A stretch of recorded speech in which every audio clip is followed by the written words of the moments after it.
सत साहेब साधु भाई सभी को राम राम। एक दिन कबीर साहब जब प्रवचन दे रहे थे तो उनकी बगल से ही पंडित कनक सेन गुजर रहे थे। उनके अंदर अहंकार बहुत था, अपने ज्ञान का घमंड बहुत था। उनको देखते हुए कुछ भक्तों ने पूछ लिया कि प्रभु, यदि कभी जिंदगी में कोई अहंकारी व्यक्ति, कोई घमंडी व्यक्ति, ऐसा इंसान आए जो आपको छोटा दिखाने की कोशिश करता हो, जो आपकी हर बात को नजरअंदाज करता हो, जिसे अपनी दौलत का, अपने ज्ञान का, अपनी ताकत का, अपनी पहचान का, अपने अहंकार पर इतना घमंड हो कि उसे लगता हो कि सारी दुनिया उसी के इशारे पे चलती है। उससे ज्यादा ना तो कोई ज्ञानी है और ना ही उससे ज्यादा कोई बुद्धिमान है। और सबसे हैरानी की बात तो यह है कि घमंडी इंसान कभी अपनी हार नहीं मानता, वो हारने से नहीं डरता। तो ऐसी अवस्था में क्या करना चाहिए? कबीर साहब बोले कि कोई बात नहीं, एक ऐसी भी चीज है जिससे वो अंदर ही अंदर कांपता है, वो तुम्हें करनी चाहिए। पंडित कनक सेन वहां पर खड़े हो गए, रास्ते से गुजर रहे थे, वहां खड़े हो गए और सोचने लगे कि अब देखते हैं ये जुलाहा क्या बोलेगा। ये सभी लोग निश्चित ही मुझको देखकर ही ये प्रश्न पूछ रहे होंगे, इसलिए पता तो चले कि आखिर कबीर के मन में है क्या। तो कबीर साहिब कहते हैं कि आप अक्सर करते क्या हैं? आप अक्सर पूरी जिंदगी ऐसे ही लोगों से लड़ते हैं जिनके अंदर अहंकार भरा होता है, और उसके बाद हर बार आप क्या करते हैं? आप थक जाते हैं। कितने लोगों से लड़ोगे, कितनों से झगड़ोगे? ऐसे एक नहीं है, ऐसे संसार में अनेक हैं। हर किसी को घमंड है, किसी को अपने धन का घमंड है, किसी को रूप का घमंड है, किसी को अपने बाहुबल का घमंड है, किसी को विद्या का घमंड है, किसी को बुद्धि का घमंड है।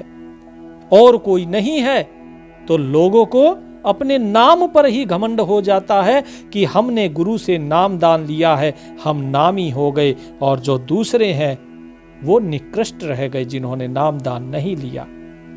यह बात सत्य है कि जिसके पास नाम नहीं होता उसको भारी दोष लगता है, लेकिन जिसके पास नाम है, यदि उसके मन में यह बात आ गई कि मैं नामी हूं और यह दूसरा मुझसे नीचा है, तो उसके अंदर भी घमंड आ जाता है। और ऐसे लोगों के साथ आप सारी उम्र लड़ते झगड़ते बिता देते हो। कबीर साहब कहते हैं, लेकिन आज तुम इस बात को जानोगे जो बहुत कम लोग समझ पाते हैं। क्या है वो बात? वो बात है कि अगर तुम चाहते हो कि तुम्हारे भीतर एक ऐसी शक्ति हो कि जिसे देखकर घमंडी व्यक्ति अपने अहंकार को छोड़ दे, उसका अहंकार अपने आप टूटने लग जाए, तो आपको क्या करना है? आपको अपने मन में केवल एक ही चीज धारण करनी है, और वो है शांति। ये अगर शांति आपके हृदय में रहेगी तो कोई भी घमंडी उसका घमंड या उसका अहंकार आपको डांवाडोल नहीं कर सकेगा।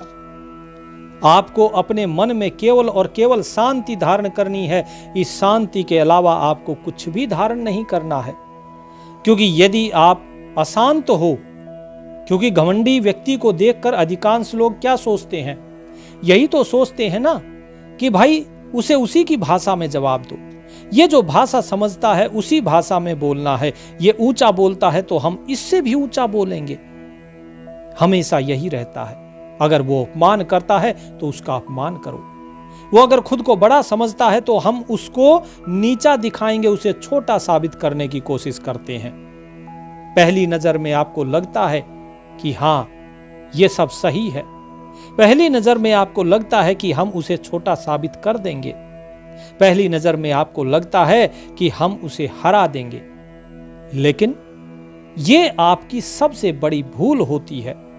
जब आप किसी घमंडी व्यक्ति से लड़ने लगते हो तो उसी क्षण आप उसके बनाए हुए जाल में फंस जाते हो, उसके मैदान में उतर जाते हो। जो लड़ाई उसके मैदान में ही आप उससे लड़ रहे हो, उसमें भले ही आपको जीत दिखाई दे रही हो, लेकिन भीतर आपकी हार हो रही होती है, क्योंकि उस समय तुम्हारा जो ध्यान है वो शांति पर नहीं होता, उस समय आपका ध्यान उसे हराने पर होता है। अब जरा सोचिए, जो व्यक्ति पहले से ही गिरा हुआ हो, कीचड़ में फंसा हुआ हो, अब आप उसको हराना चाहते, वो कीचड़ में खड़ा होकर आपके ऊपर कीचड़ फेंक रहा है, आप चाहते हो कि आप भी उसके ऊपर कीचड़ फेंको, तो उसके ऊपर कीचड़ बाद में फेंका जाएगा, पहले आपको अपना हाथ कीचड़ से गंदा करना पड़ेगा। अर्थात आपको पहले उसके स्तर तक खुद गिरना होगा।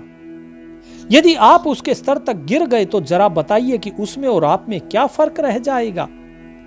वो व्यक्ति ईर्ष्या क्रोध के मारे अपने घमंड का प्रदर्शन करता है। उसको घमंड होता है क्योंकि वो दूसरे को छोटा देखता है और स्वयं को बड़ा देखता है। जो व्यक्ति तुम्हारा ध्यान अपने ऊपर ले आया हो, उसकी आधी जीत तो उसी पर हासिल कर ली उसने, क्योंकि वो तो यही चाहता था। पर जरा सोचो, यदि कोई आपको गुस्सा दिलाने की कोशिश करे और आप अपना संतुलन खो बैठो, तो वास्तव में हार किसकी हुई? उसकी हार हुई या आपकी हार हुई? बाहर से शायद आप उसको दो बातें, दो गालियां ज्यादा दे दोगे। बाहर से हो सकता है कि आप उसको दो थप्पड़ ज्यादा मार दोगे, लेकिन अंदर से क्या होगा? अंदर से आपका खुद पर नियंत्रण समाप्त हो चुका है।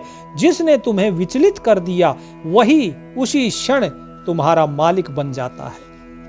तुम्हारे अहंकार ने तुम्हें विचलित किया तो तुम्हारा मालिक अहंकार हो गया। जो जीव तुम्हें अपने इशारे पे नचा रहा है, जो घमंडी व्यक्ति तुम्हें अपने इशारे पे नचा रहा है, तो वो तुम्हारा मालिक हुआ कि उसके कुछ भी कहते ही उसी क्षण आप जो है उसके गुलाम बन जाते हो। वो गाली देता है तो आप भी गाली देते हो, वो लड़ता है तो आप भी लड़ते हो। तो बताइए, घमंडी व्यक्ति की जीत हुई कि तुम्हारी जीत हुई? तुम उसे नीचा दिखाने गए थे, उसका अहंकार तोड़ने गए थे, लेकिन वास्तव में तुम स्वयं उसकी बातों पर नाच रहे हो, उसके साथ तुम कलह कर रहे हो, झगड़ा कर रहे हो। तो जीता कौन?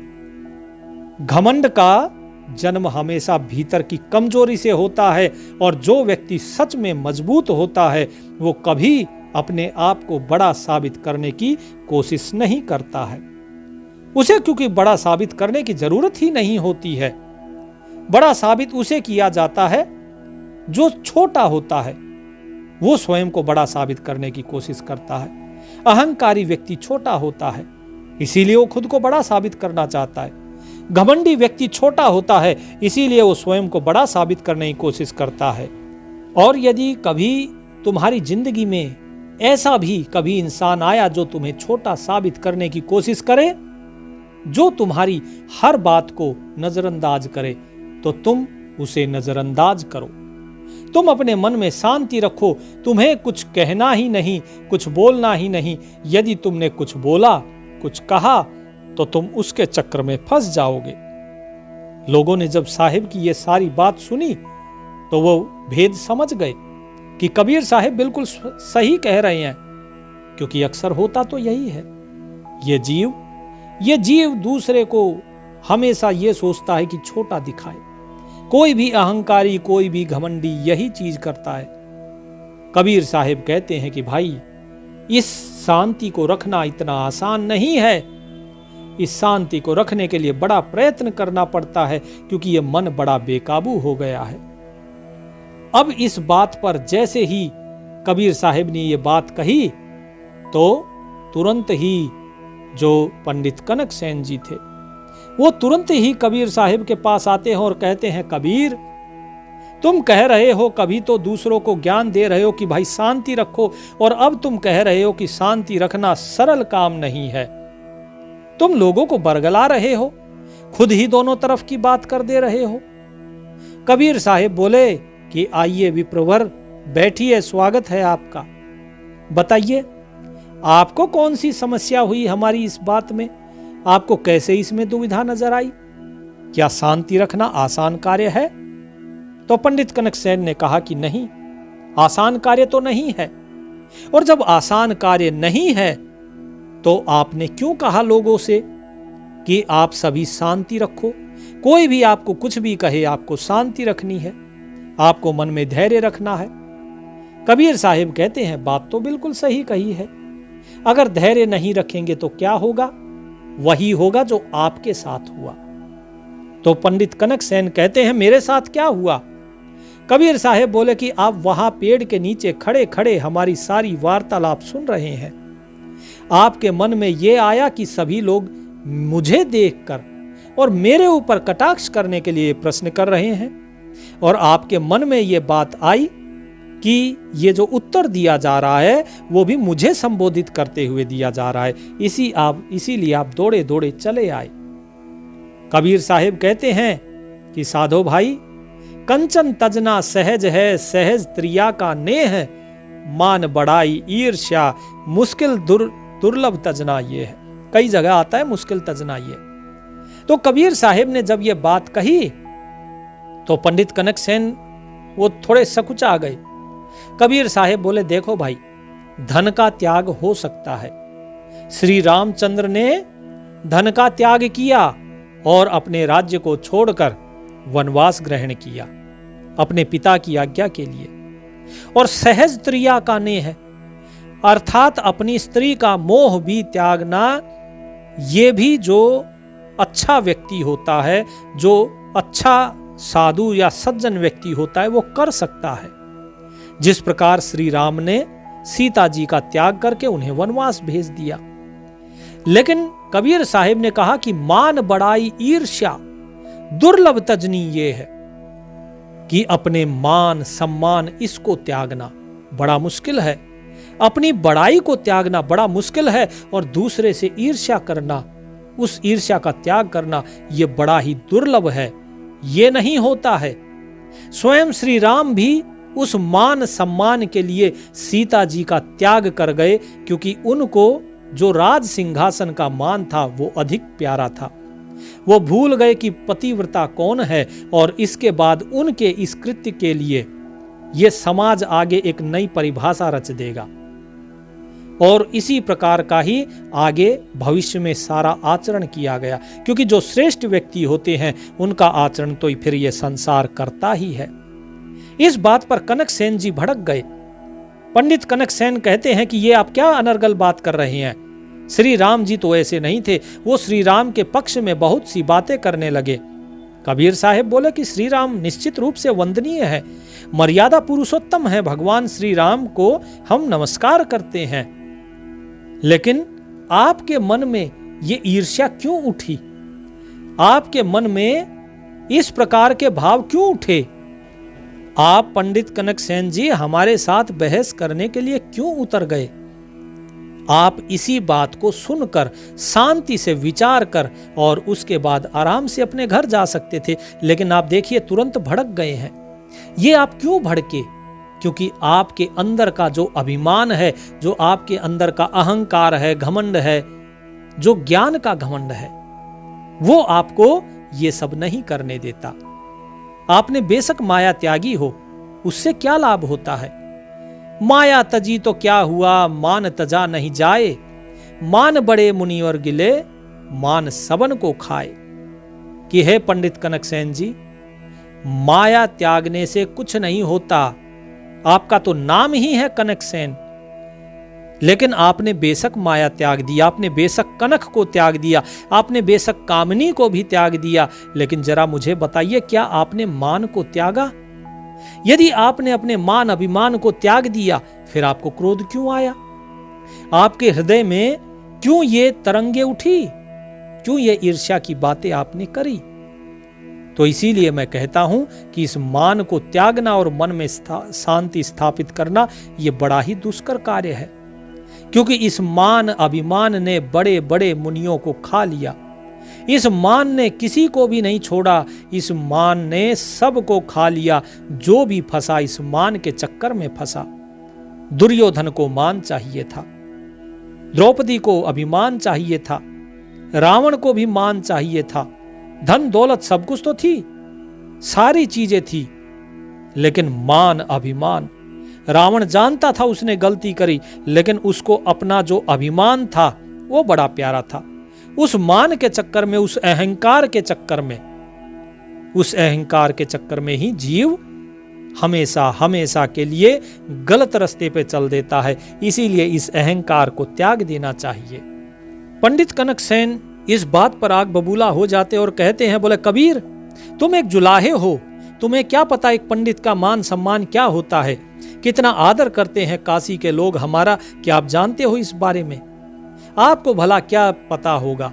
आप इस अपनी झुग्गी झोपड़ी के पास इन गवारों को बैठा के और इनको अनाप शनाप पता नहीं क्या क्या अनर्गल बातें बताते हो, और आप हमसे कह रहे हो हम अभिमानी हैं। इसे अभिमान नहीं, इसे ज्ञान कहा जाता है।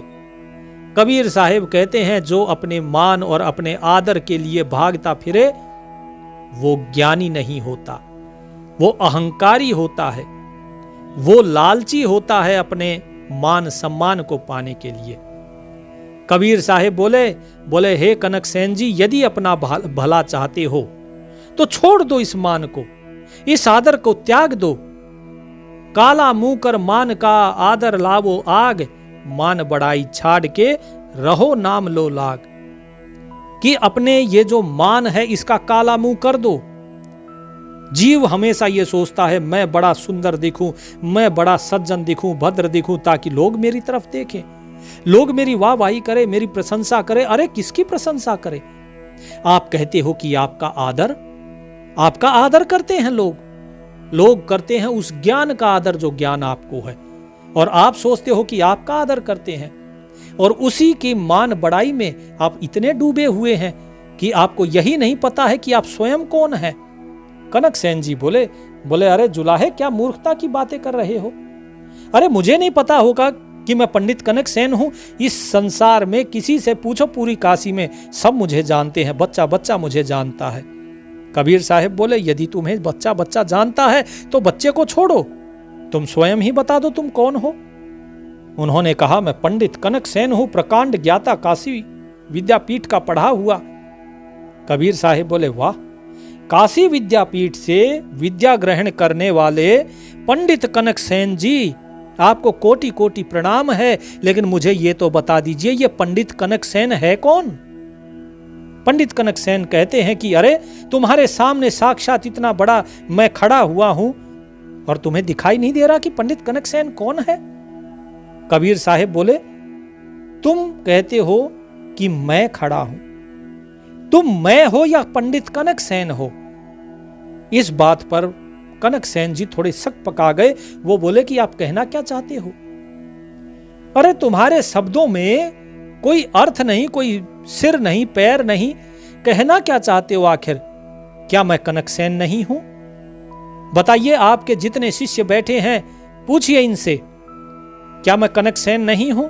कबीर साहिब ने पूछा, बताओ भाई ये कौन है, क्या ये कनकसेन है?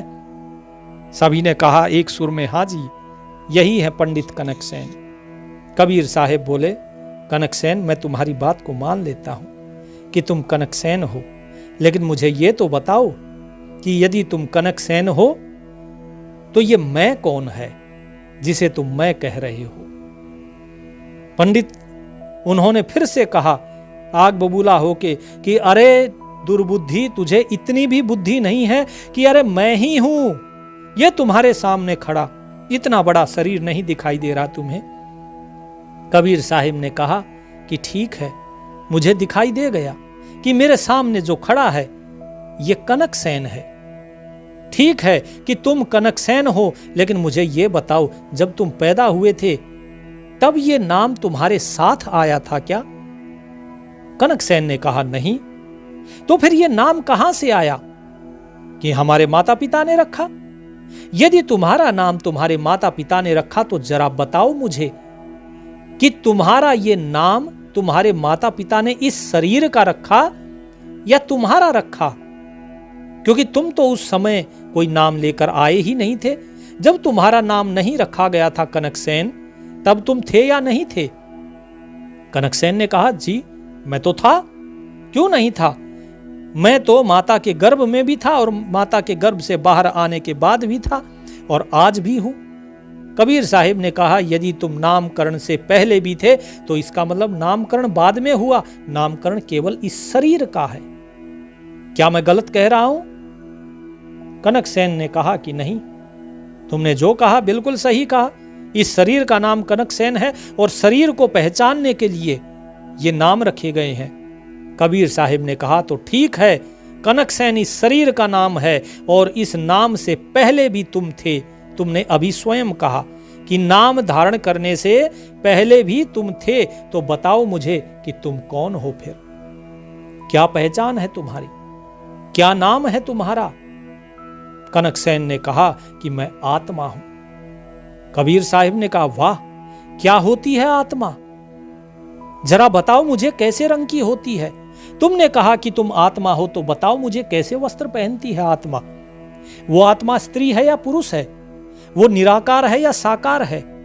इतने बड़े शरीर के अंदर यदि आत्मा है तो चींटी के अंदर भी तो आत्मा ही होगी। कनकसेन ने कहा कि हां।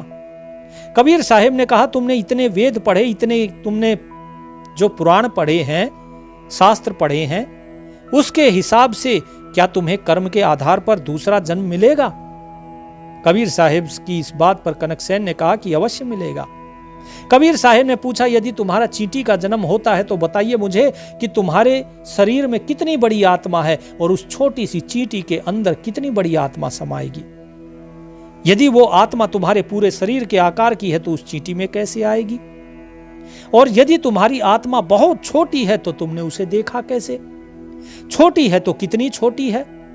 उसका कोई रूप बताओ, कोई रंग बताओ, कोई आकार बताओ। तुमने तो कह दिया कि तुम आत्मा हो, वास्तव में तुम क्या हो? क्या तुम जानते हो?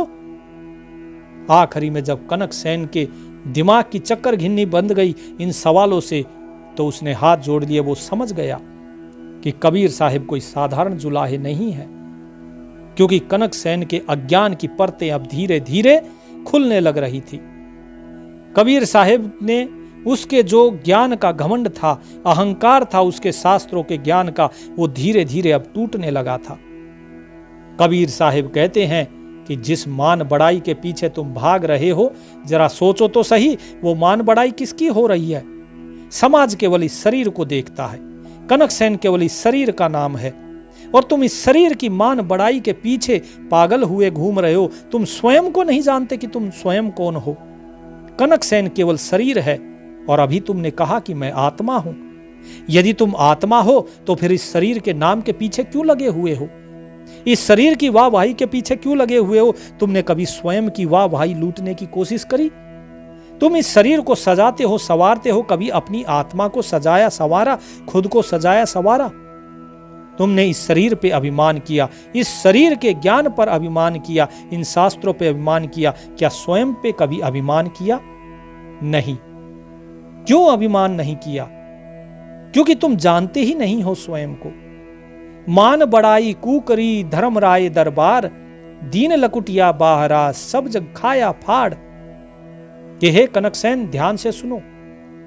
जिस मान बड़ाई की बात तुम कर रहे हो, जिस अभिमान में तुम डूबे हुए हो, जिस घमंड की तुम बात कर रहे हो, जरा इस घमंड को देखो एक बार। ये जो मान बड़ाई है, ये कुतिया है, इस संसार की कुतिया है ये। और ये कुतिया जब धर्म राय के दरबार में पहुंचती है तो कुतिया क्या करती है? कुतिया के ऊपर जब लठ बरसाए जाते हैं तो प्याऊ प्याऊ करके वो भाग जाती है। साहिब कहते, दीन लकुटिया बाहरा सब जग खाया फाड़, कि ये जो कुतिया है, इस कुतिया ने किसी को भी नहीं बख्शा, क्योंकि इस कुतिया ने सभी को काट लिया। ये कुतिया किसी को नहीं छोड़ती। इसीलिए इस मान बड़ाई रूपी कुतिया से बचो, क्योंकि जो इस मान बड़ाई में फंस गया वो धर्मराय के दरबार जाता है, अर्थात उस काल के दरबार में जाता है और वहां पर जाकर उसका हिसाब होता है। तो इसीलिए समझो इस बात को। तुम जिस अहंकार में डूबे हुए हो, पहले समझो कि अहंकार किस चीज का है। मान बड़ाई कू करी संतन खेदी जान। कनकसेन जी बोले कि तो क्या आपने मान बड़ाई को त्याग दिया? क्या आपने अपने अभिमान, अपने घमंड, इस सभी को त्याग दिया? यदि त्याग दिया है तो आप इन सभी को ज्ञान क्यों सुना रहे हैं?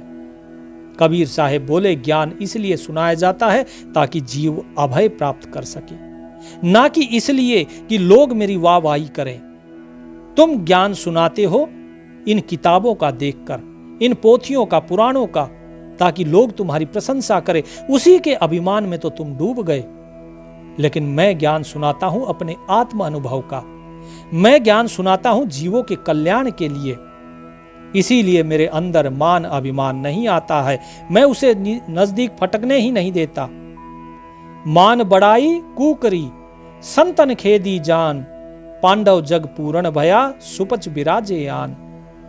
कि हे कनकसेन जी, ये मान बड़ाई कुतिया है, और कुतिया को कभी भी संत अपने नजदीक नहीं आने देते। संतन खेदी जान, संत इसे खदेड़ देते हैं। पांडव जो थे, पांडवों का जब अश्वमेध यज्ञ संपूर्ण हुआ तो सभी के सभी ऋषि मुनि, बड़े बड़े पंडित, प्रकांड ज्ञाता, देवी देवता, सुर नर मुनि जन गंधर्व वहां पर मौजूद थे। लेकिन फिर भी किसी से भी जो पंचजन्य शंख था वो नहीं बजा, जबकि ये शर्त रखी गई थी कि जब यज्ञ पूर्ण हो जाएगा तभी ये बजेगा। तो किसकी कमी रह गई थी, क्या जानते हो? एक ऐसे व्यक्ति की कमी रह गई थी जो जाति से बहुत ही नीचा था, जिसे कहा गया सुपच। वो सुपच का रूप धर के आए स्वयं परमात्मा, और उन्होंने उस यज्ञ में जब आए तो यज्ञ में आने के बाद जब उन्होंने 5 ग्रास भोजन किया तो उस 5 ग्रास भोजन करते ही पंचजन्य शंख बज उठा।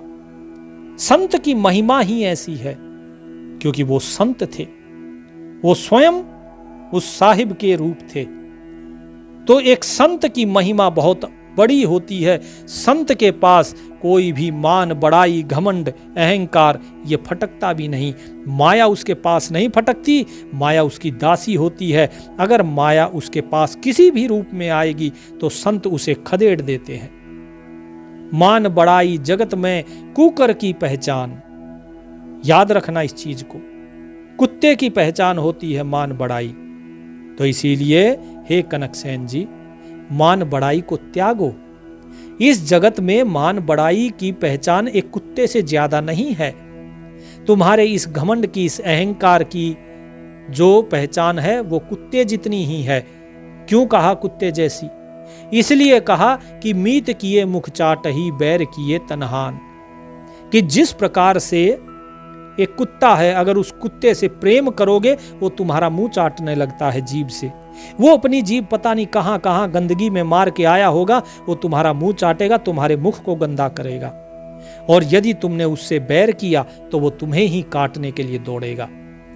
तो दोनों ही तरीके से केवल और केवल तुम्हारी हानि होगी। इसी प्रकार जो अहंकार होता है, ये अहंकार, तुम्हारा घमंड, चाहे फिर वो किसी भी चीज का हो, वो ज्ञान का हो, वो धन का हो, वो यौवन का हो, वो सुंदर रूप का हो, वो शास्त्रों का हो, वो चाहे नाम का ही क्यों ना हो, वो भक्ति का ही अहंकार क्यों ना हो, तो अहंकार केवल और केवल जीव को डुबो देता है। उसे जितना अपने पास रखोगे डुबो देगा वो, और यदि उसे त्यागोगे तो त्यागते समय भी वो दुख देता है। क्यों दुख देता है? क्योंकि आज तक जो आपका अहंकार था, आपका मन चाहता नहीं कि उसे त्यागा जाए, इसीलिए वो दुख देता है। कबीर साहिब कहते हैं कि भाई मान बड़ाई उर्मी ये जग का व्यवहार, दीन गरीबी बंदगी सतगुरु का उपकार। जब पूछते हैं कनकसेन जी कि साहिब फिर किस प्रकार से हमें व्यवहार करना चाहिए, क्योंकि जीव कुछ ना कुछ तो करेगा ही, और जब कुछ करेगा तो जाहिर सी बात है उसके ऊपर उसका श्रेय भी दिया जाएगा उसे।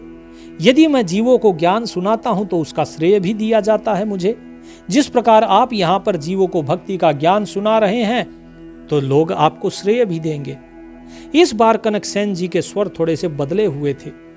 पहले जो जुलाहा और तू तड़ाक करके बात कर रहे थे, अभी वो आप करके संबोधित कर रहे थे कबीर साहिब को, क्योंकि वो समझ गए थे ये कोई साधारण जुलाहे नहीं है, ये संत हैं। तो कबीर साहिब कहते हैं कि सुनो, जो मान बड़ाई होती है ये सब इस जगत का व्यवहार है।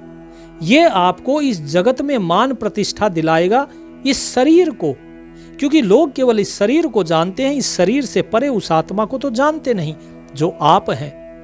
आप स्वयं ही अपने आप को नहीं जानते हैं, तो जरा बताइए संसार कैसे आपको जानेगा? और ये जगत का व्यवहार है, तो जाहिर सी बात है कि ये सारे व्यवहार करके आप इस जगत में ही दोबारा देह धारण करोगे, मुक्ति को प्राप्त नहीं कर सकते हो। इसीलिए आपका जो व्यवहार होना चाहिए वो होना चाहिए दीन, गरीबी और बंदगी का। यही तो सतगुरु का उपकार है जीव के ऊपर, कि वो जीव को दीन भाव देता है। यानी कि अहंकार की जगह अपने अंदर दीन भाव रखो, अपने को छोटा रखो, गरीबी रखो, धन की गरीबी नहीं बल्कि भाव की गरीबी। अर्थात लोगों के साथ प्रेम के साथ रहो, क्षमा करो लोगों को, अहंकार मत भरो अपने अंदर, घमंड मत भरो, और उस साहिब की बंदगी करो। जिसके पास ये तीनों हैं तो समझ लो कि सतगुरु का उपकार उसके ऊपर हुआ है। अगर ऐसा नहीं किया तो क्या होगा, तो उसका दंड बताते हैं फिर कबीर साहेब कि बड़ी बड़ाई ऊंट की लादे जह लग सांस, महकम सलिता लाद के ऊपर चढ़े फरास। कि भाई यदि तुम अपनी इस मान बड़ाई में ही खड़े रहे, अगर इस मान बड़ाई में ही अकड़ कर चलते रहे तो तुम्हें ऊंट का जन्म लेना पड़ेगा। जिस प्रकार ऊंट क्या होता है, ऊंट की गर्दन ऊंची ही रहती है। जिस प्रकार अहंकारी की गर्दन हमेशा ऊंची रहती है, वो झुकना नहीं चाहता। घमंडी व्यक्ति कभी किसी की बात नहीं सुनना चाहता, वो हमेशा दूसरे को कष्ट देना चाहता है। वो ये सोचता है केवल मेरी प्रशंसा हो, इसीलिए उसकी गर्दन हमेशा ऊपर उठी रहती है। तो जो व्यक्ति इस प्रकार का होगा उसे ऊंट का जन्म मिलेगा, और जब तक उसकी सांसें चल रही हैं तब तक जो फरास अर्थात जो उसका मालिक है, ऊंट चालक है, वो हमेशा उसको अपने जो सामान है उस ऊंट के ऊपर लादता रहेगा और खुद भी उसके ऊपर बैठकर चलेगा। और ऊंट सारी उम्र जब तक सांस रहेगी संसार का ही बोझ ढोता रहेगा। इसीलिए उस ऊंट का जोनी अपने सिर पे धारण ना करो, इस अहंकार को त्याग दो। तो कनक सेन जी पूछते हैं कि क्या ऊंट का जन्म सिर्फ इसी से मिलता है, अहंकार के कारण? हमारे जो ज्ञान है, शास्त्र हैं, वेद हैं, इन सब के ज्ञान के अहंकार के कारण ऊंट का जन्म मिलेगा? कबीर साहिब बोले नहीं, केवल इतना ही नहीं। यदि कोई हरि के दास परमात्मा के जीवों के सामने भी अगर ऊंचा खड़ा होता है, उनके सामने झुकता नहीं है, तो उसे भी ऊंट का जन्म मिलता है। ऊंट जिस प्रकार से 3 जगह से टेढ़ा होता है, उसकी गर्दन ऊंची होती है, पहले सर ऊंचा, फिर गर्दन नीची, फिर कूबड़ ऊंचा, उसके बाद पीठ नीची। इसी प्रकार से 3 जगह से ये जीव भी टेढ़ा हो जाएगा और ऊंट कई जीव ये जोनी धारण करेगा। साहिब कहते हैं, हरिजन को ऊंचा नवे, ऊंट जन्म का होए, 3 जगह टेढ़ा भया, ऊंचा ताके सोए। हरि के भक्तों को जो ऊंचा अकड़ के खड़ा होता है, उनके सामने झुकता नहीं है और ये सोचता है सामने वाला मेरे आगे झुके। बोले उसके साथ ऐसी ही गति होती है, वो फिर ऊंचा ही रहता है और ऊंट फिर नीचे नहीं देख पाता।